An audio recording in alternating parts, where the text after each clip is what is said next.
lorsque Emma Bonino commence à pointer du doigt l'Ouganda et le Rwanda, il faut avoir un certain courage politique à ce moment-là, parce que c'est de ça dont il est question. Vous voyez deux pays qui essayent d'étrangler un autre pays qui est plus grand qu'eux, plus riche qu'eux, et l'ensemble de la communauté internationale se tait. Deux choses.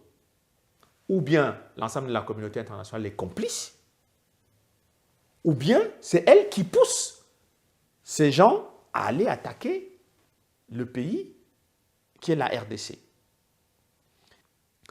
Et donc, lorsque les rapports des Nations Unies ont commencé à se succéder et que les Congolais se sont rendus compte que plus les rapports des Nations Unies étaient publiés, moins la communauté internationale protestait ou moins elle réagissait à ces rapports, c'est-à-dire par exemple en demandant des sanctions contre le Rwanda, eh bien là, les Congolais ont commencé à se poser des questions. Mais comment est-ce possible que pour une petite occupation que l'Irak avait faite contre l'Arabie Saoudite, toute la communauté internationale s'est mobilisée avec des avions, des chars. On a dit que bon, on allait faire la guerre contre Saddam Hussein pour avoir violé le droit international, pour avoir osé attaquer l'Arabie Saoudite. Mais qu'est-ce qui explique que là, ce n'est pas qu'on suppose la présence militaire rwandaise est effective sur le territoire congolais, c'est-à-dire la violation du droit international est établie. Les rapports des Nations Unies, des experts de l'ONU, s'accumulent. Ce n'est pas un rapport, ce n'est pas deux rapports. Il y a 4, 5, 6, 7 rapports.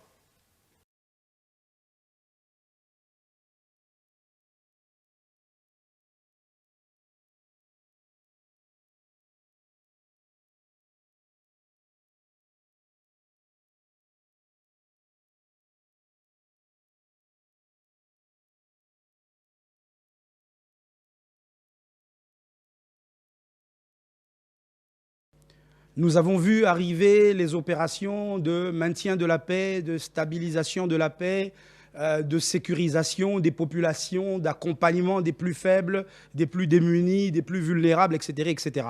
On a vu les opérations Kimia 1, Kimia 2 à Maniléo. On a vu tout ça arriver dans le Kivu. 2003, souvenez-vous bien, une opération est lancée en Irak qui s'appelle Iraq Freedom. Souvenez-vous-en bien. Iraq Freedom. Lorsqu'on interroge M. Roger Mitsi, l'actuel patron du MONUSCO, il nous explique que le plus gros contingent militaire de l'ONU au monde est au Congo, 21 000 hommes. Mais lorsque je regarde Iraq Freedom, je vois 250 000 hommes prévus pour aller déloger un monsieur qui s'appelle Saddam Hussein. Finalement, l'opération s'est soldée à 170 000 hommes. On a commencé par 110 000. L'Irak fait 437 000 km². Le Congo, 2 345 000 km². En termes de proportion, dites-moi. Mais on fait quoi? C'est une vaste blague. Tout le monde veut que la situation chez nous en soit là où elle est. Et moi, je leur parle à nos interlocuteurs. Mais pour Nanini, Bopé Sabiso, 250 000 hommes wanate. Tobongi Salibela, maté toutes les rébellions. FDLR, LRA, RPR, tout Kimi Sabango Nyonso et Souka, pour que nous récupérions notre Congo. Le 30 juin 1960, nous avons signé la résolution 1541 de l'ONU, qui nous octroie notre indépendance, celle dite de la décolonisation. Ce qui se passe aujourd'hui au Congo est innommable.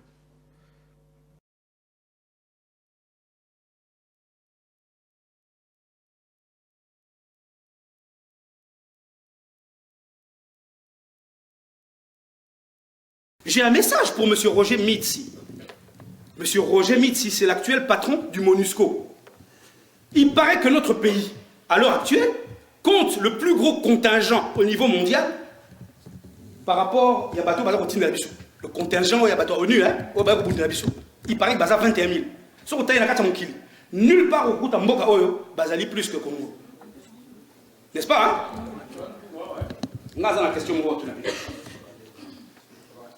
Vous connaissez, à l'heure actuelle, la superficie de l'Irak. L'Irak fait 437 000 km². Vous divisez Mboka Labino fois 5,5, vous avez la France. Fois 6, vous avez l'Irak. Par 6, vous avez l'Irak. 250 000 soldats. Tel était le projet des Américains pour l'Irak. Ils en ont envoyé 110, ensuite 170 000. On ne compte pas les Grandes-Bretagne et autres. Hein? Bakendako, on a quoi? Pour nous déloger Moutoumoro. Ah bon, Abisso? Hein? FDLR, LRA, RPR, Batunio, surtout, on a Batundi, voilà, Bako Boma. Bako Sopa, Bosoto, Bako Violer, Mikolonio, surtout. Dis, comment faire? Pour la Niniboya, Ngulu Pandé, on a été par la Bisso. Mais expliquez-moi, pourquoi? Pourquoi devrions-nous en être privés? Bako Salamon Balamoko, Baye, Barasé, Bangon, surtout à Missi Bangon, Bouzou, Selison Mboka, la Bisson Dengue, Yokanaka, le 30 juin 1960. Na minute Oyo, Paul Nanini Yangwezangi. Mais expliquez-moi! Il a été ainsi programmé que Mboka Nabiso et Kotika la Dengue Zawana. Bandeko Nangai na Kati Nabiso, Ndege Toalia. Ce qui moko na Kati Nabiso. Ako liam bongo na Batouana. Pardon Yoka Soni, bongo la Boutema. Hein? Et Koki le Zalandenge Wanate. Il a été placé là en amont au-dessus de nous. Une tonne de mécanismes de domination dont l'idée est de réduire aujourd'hui toute marge de manœuvre au choix stratégique de développement. Donc, ils allons bloquer, pourquoi l'ONU, qui est supposé nous accompagner pour notre sécurité, pour la confirmation de la loi, du principe de la décolonisation, peut tolérer ce qu'elle voit chez nous. L'ONU, à mon sens, devrait être démissionnaire. La Société des Nations du président Wilson a échoué dans sa mission. On a créé la Société des Nations, donc la mère de l'ONU, au lendemain de la Première Guerre mondiale, en disant il ne faut plus jamais que ça recommence. Donc on crée une institution qui va faire en sorte qu'il n'y ait plus jamais une chose aussi macabre, aussi violente dans ce bas monde. On crée donc la Société des Nations. Mais la Société des Nations échoue dans sa mission. Dès 1939, la Deuxième Guerre mondiale oblige donc la Société des Nations à présenter sa démission. Tant que la Société des Nations est kangi, Boti United Nations, Balobi plus jamais. Donc, mais regardez, parce que c'est un non-dit, parce qu'on appelle ça une GBI, une guerre de basse intensité, ce qui se passe au Congo aujourd'hui, mais est une guerre, mais qui intègre toutes les nations. Parce que les intérêts du monde entier sont là.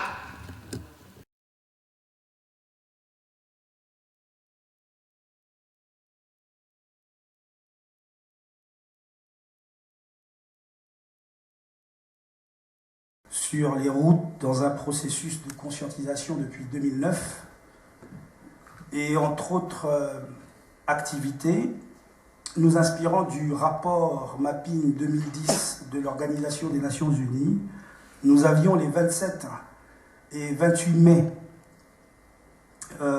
2011 en coalition avec d'autres candidats à la magistrature suprême issus de la diaspora sous l'égide de l'Université américaine de Washington, organisé une conférence autour des abus et autres violations du DIH, droit international humanitaire, en République démocratique du Congo. Deux rapports de l'ONU du 23 au 31 en appellent à la fin de l'impunité et confirment ces viols massifs au Nord Kivu, Seigneur. Un autre rapport du 24 septembre 2010 décrit la sauvagerie des viols de masse début août dans l'Est, Le docteur Denis Mukwege sollicite une action urgente auprès de l'ONU pour arrêter et traduire en justice les responsables des crimes internationaux commis en RDC, dont 500 000 de ces filles sont violées pendant 16 ans, sans compter les millions de morts, sans perspective aucune de solution durable. Le minuscule Rwanda, donc majestueux, se moque du Congo malgré de nouvelles accusations de soutien au M23, contenues dans un récent rapport de l'ONU. Comme ces 7 autres rapports qui, ces 16 dernières années, affirment l'implication du Rwanda dans le génocide et le pillage des ressources au Congo. Comme ces preuves que détient, selon Reuters, un groupe d'experts de l'ONU sur la RDC, sur 3 des plus hauts gradés rwandais soutien du M23. Les noms sont même cités, ceux du ministre de la Défense James Kabarebe, son directeur de cabinet Charles Kayonga et du conseiller militaire de Kagame Jacques Nziza. C'est dans les gros et les petits papiers de l'ONU. En septembre 2010, l'ONU a dénoncé les viols massifs perpétrés en RDC par des groupes armés dans le nord-est du pays, produisant le précieux rapport mapping. Le rapport mapping de 500 pages pour la RDC, 80 pages pour le génocide Tutsi au Rwanda, de la Commission des droits de l'homme à l'ONU, diffusé dès septembre 2010, recense plus de 600 exactions commises en RDC entre 1993 et 2003, pointant les différents auteurs présumés des exactions. Accusé de génocide au Zaïre par un pré-rapport, le Rwanda envisageait, vous vous souviendrez, de retirer tous ses soldats servant au sein de la mission de paix au Darfour, si ce rapport était publié en l'état. Le journal Le Monde écrivait alors, dans son éditorial daté du 9/9/2010, « Quand le Rwanda soumet au chantage pour se substituer momentanément à la vérité ».